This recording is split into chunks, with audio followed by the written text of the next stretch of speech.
ہمیں کرنی ہے شہنشاہ بطحا کی رضا جوئی، ہمیں کرنی ہے شہنشاہ بطحا کی رضا جوئی۔ وہ اپنے ہو گئے تو رحمت پروردگار اپنی، وہ اپنے ہو۔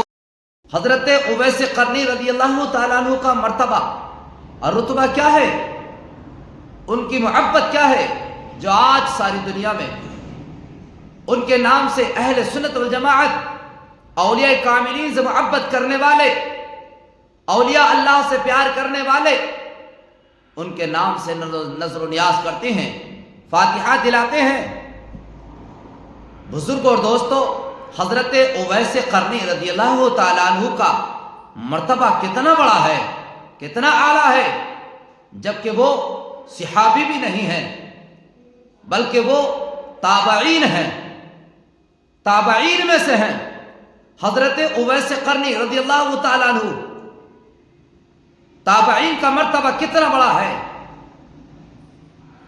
اور صحابیوں میں سے ہوتے تو کتنا بڑا مرتبہ حضرت اویس قرنی کا ہوتا، مگر وہ تابعین میں سے ہیں، کیونکہ تابعین وہ ہوتے ہیں جنہوں نے اپنی آنکھوں سے صحابہ کرام کو دیکھا ہو۔ تو دوستو، میں آپ کو بتانا چاہتا ہوں حضرت اویس قرنی رضی اللہ تعالیٰ عنہ کا مرتبہ کتنا بڑا ہے، جن کے نام سے ہم ان کی فاتحہ نظر و نیاز دلاتے ہیں 15 شعبان المعظم 14 تاریخ کو شام کو، اور رات کو جاگ کر کے اللہ کی عبادت کرتے ہیں۔ حضرت اویس قرنی رضی اللہ تعالیٰ عنہ کا مرتبہ کتنا بڑا ہے کہ ایک مرتبہ حضور پاک صلی اللہ تعالیٰ علیہ وسلم بستر علالت پر ہیں، اور آپ کے صحابہ کرام، آپ کے غلامان، آپ سے جانثار، آپ کے جانثار، آپ سے محبت کرنے والے سچے صحابہ آپ کے ارد گرد بیٹھے ہیں۔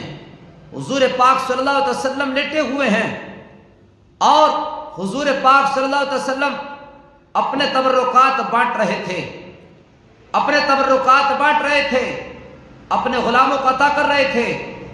حضور پاک صلی اللہ علیہ وسلم کا جبہ مبارک، جب حضور پاک صلی اللہ علیہ وسلم نے اپنے جبہ مبارک کے بارے میں کہا کہ اے میرے غلاموں، یہ میرا جبہ ہے، یہ میرا لباس ہے، یہ میرا کپڑا ہے، جس کو جبہ شریف کہتے ہیں، اس کو بھی دے دینا ہے۔ تو وہاں پر بیٹھے سیدنا ابوبکر صدیق رضی اللہ تعالیٰ عنہ ہیں، حضرت عمر فاروق اعظم رضی اللہ تعالیٰ عنہ ہیں، حضرت عثمان غنی رضی اللہ تعالیٰ عنہ ہیں، حضرت مولا علی کرم اللہ وجہ الکریم بھی وہاں پر موجود ہیں، دیگر صحابہ کرام بھی وہاں پر موجود تھے۔ مگر یاد رکھنا، سب کے دل میں یہ خیال تھا کہ حضور پاک صلی اللہ تعالیٰ علیہ وسلم مجھے اپنا جبہ دیں گے۔ ابوبکر صدیق رضی اللہ تعالیٰ عنہ اپنا خیال کر رہے ہیں، حضور مجھے جبہ دیں گے۔ عمر فاروق اعظم خیال کر رہے ہیں، حضور مجھے جبہ مبارک دیں گے۔ عثمان خیال کر رہے ہیں، حضور مجھے عطا کریں گے۔ حضرت مولا علی حیدر کرار شیر خدا، فاطمہ الزہرا کے شوہر خیال کرتے ہیں کہ حضور جبہ مبارک مجھے دیں گے۔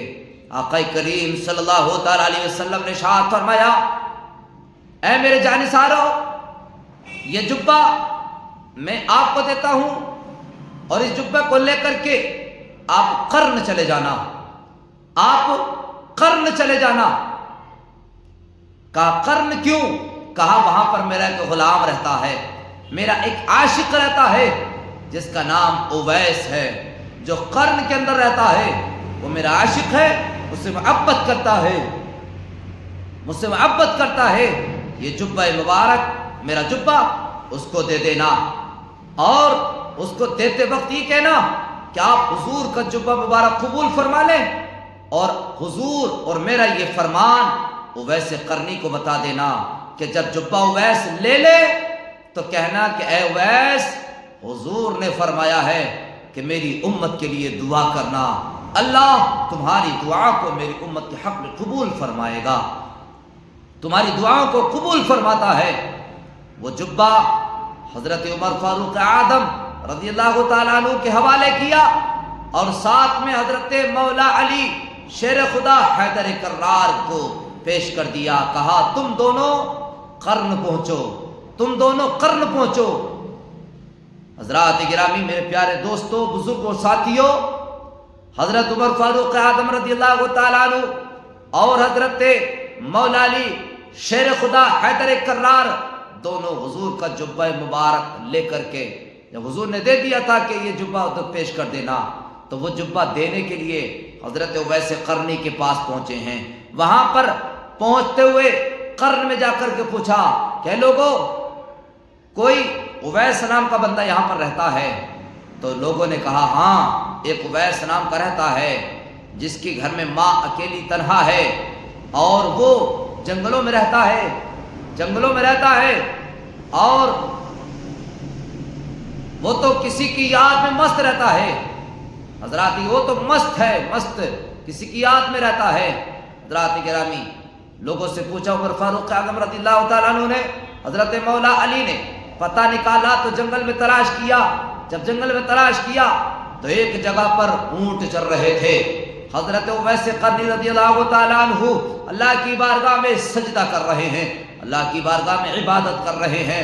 حضرت عمر فاروق اعظم، حضرت مولا علی حیدر کرار شیر خدا اس کی عبادت کو دیکھ کر کے وہیں پر ٹھہر جاتے ہیں، وہیں پر بیٹھ جاتے ہیں۔ اویس نے سلام پھیرا، سلام پھیر کر کے سلام و کلام ہوا، سلام کلام ہوا، گفتگو ہوئی۔ حضرت اویس نے پوچھا، اویس قرنی رضی اللہ تعالیٰ عنہ نے پوچھا، تم کون ہو، کہاں سے آئے ہو؟ کہا ہم مدینہ شریف سے آئے ہیں۔ کہا مدینہ شریف سے، میرے آقا کے شہر سے آئے ہو، میرے آقا کے دربار سے آئے ہو؟ کہا ہاں، ہم مدینہ شریف سے حضور کے دربار سے آئے ہیں، آقا کریم صلی اللہ تعالیٰ علیہ وسلم کہ ہم غلام ہیں، حضور کے دربار سے آئے ہیں۔ حضرت اویس قرنی رضی اللہ تعالیٰ عنہ بہت مچل گئے، خوش ہو گئے۔ حضرات گرامی، کہا کیسے آنا ہوا؟ غلام کے پاس کیسے آنا ہوا؟ حضور کے دربار سے آئے ہو اور مجھ غلام کے پاس کیسے آنا ہوا؟ میں کیا کر سکتا ہوں؟ حضرت ابوبکر، حضرت عمر فاروق اعظم، حضرت مولا علی حیدر کرار شیر خدا رضی اللہ تعالی عنہما نے دونوں نے بیان کیا، کہا حضور نے ہمیں آپ کے پاس بھیجا ہے، اور یہ جبہ شریف ہے، حضور کا لباس مبارکہ ہے، حضور نے آپ کو دینے کے لیے ہمیں مدینہ شریف سے کہا تھا کہ اویس کو دے دینا، تو ہم آپ کے پاس دینے آئے ہیں۔ حضرات گرامی، حضرت اویس قرنی رضی اللہ تعالی عنہ نے جب اتنا سنا کہ مدینے سے میرے لیے یہ جبہ مبارک آیا ہے، حضور کا پیراہن ہے، حضور کا پیراہن آیا ہے، دوستو وہ لباس، وہ پیراہن کہ جو نبی کے جسم سے مس ہو جائے، جو چیز نبی کے جسم سے ٹچ ہو جاتی ہے، نبی کے جسم سے لگ جاتی ہے، اللہ اکبر کبیرہ، حضور کے جسم سے لگا ہوا لباس، حضور کے جسم سے، حضور کے ہاتھوں میں ہاتھ گئے ہوئے وہ ہاتھ جہنم کی آگ سے بچ جاتے ہیں، حضور کے جسم سے لگا ہوا پانی صحابہ کرام اپنے جسم پر لگاتے ہیں تو وہ پانی جو جسم پر لگتا ہے، کیونکہ حضور کے جسم سے ٹچ ہو چکا تھا، تو جو حضور کے جسم سے ٹچ ہوتا ہے اس کو ہمارے جسم پر لگ جائے تو جہاں پر لگے گا اس جگہ پر جہنم کی آگ حرام ہو جاتی ہے، جہنم کی آگ نہیں چھوئے گی، کیونکہ جس جسم سے ٹچ ہے تو وہ لباس حضور کے جسم سے ٹچ تھا، وہ لباس حضور کے جسم سے ٹچ تھا۔ ویسے قرنی نے رضی اللہ تعالیٰ عنہ نے حضور کے لباس کو لیا اور اپنے جسم پر پہن لیا۔ حضرات گرامی، جب جسم پر پہن لیا تو حضرت عمر فاروق اعظم، حضرت عثمان غنی نے دیکھا کہ ویسے قرنی مچل رہے ہیں، حضرت ویسے قرنی نے کہا تھوڑی سی دیر رکو، میں بھی تھوڑی سی اللہ کی بارگاہ میں عبادت کر لوں۔ حضرت ویسے قرنی جبہ مبارک پہننے کے بعد میں دوسری جگہ پر جا کر کے اللہ کی بارگاہ میں سجدہ شکر ادا کر دیا، سجدہ شکر ادا کیا، رونے لگے، گڑ گڑانے لگے۔ حضرات گرامی، اللہ کی بارگاہ میں رو رو کر کے اپنے آپ کو اللہ کی بارگاہ میں پیش کر رہے تھے۔ حضرات گرامی، عمر فاروق اعظم مولا علی پہنچے اور کہا اویس، اللہ کی بارگاہ میں یہ بھی عرض کر دینا جو کہ ہمارے نبی تمہارے نبی نے ارشاد فرمایا ہے کہ جب اویس میرے لباس کو، میرے جبے کو لے لے تو اسے کہہ دینا کہ میری امت کے لیے دعا کر دینا، میری امت کے لیے دعا کر دینا۔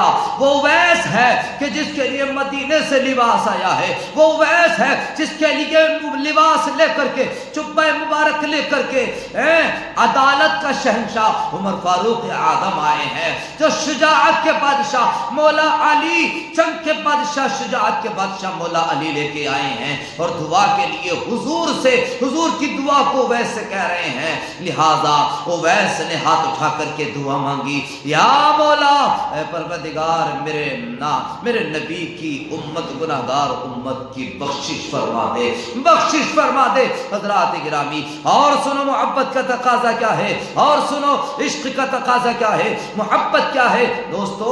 حضرت اویس قرنی رضی اللہ تعالی عنہ جب آپ سے ہم کلام ہو رہے تھے تو کہہ رہے تھے، اے عمر فاروق اعظم، اے مولا علی، تم نے حضور کو دیکھا ہے؟ کہا ہاں۔ عمر اور علی کہتے ہیں، اویس حضور سے اتنی محبت، بن دیکھے اتنی بڑی محبت کرتے ہو؟ کہا میں تو بن دیکھے حضور سے محبت کرتا ہوں، میرا تو جسم کا حصہ حصہ، ٹکڑا ٹکڑا، ذرہ ذرہ، ریزہ ریزہ، قطرہ قطرہ حضور کے نام پر قربان ہے۔ عمر فاروق اعظم، مولا علی کہتے ہیں اتنی محبت حضور کو بن دیکھے؟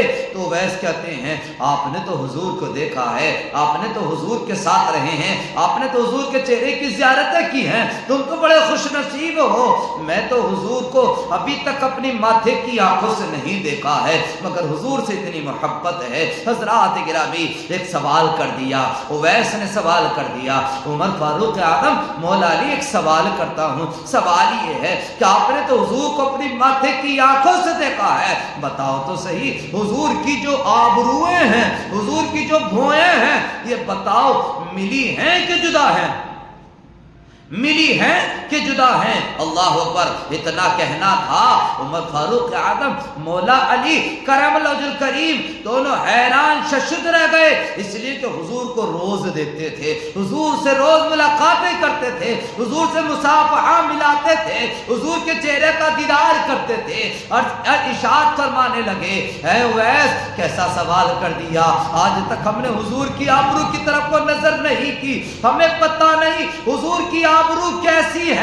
آپ بیان کرتے ہیں، یہ بتاؤ کہ حضور کی آبرو کھلی ہے کہ جدا ہے، حضور کی آبرو ملی ہوئی ہے کہ جدا ہے؟ تو عمر فاروق اعظم، مولا علی بیان کرتے ہیں، اویس اس چیز پر ہم نے غور نہیں کیا، حضور کی آبرو ملی ہے کہ جدا ہے؟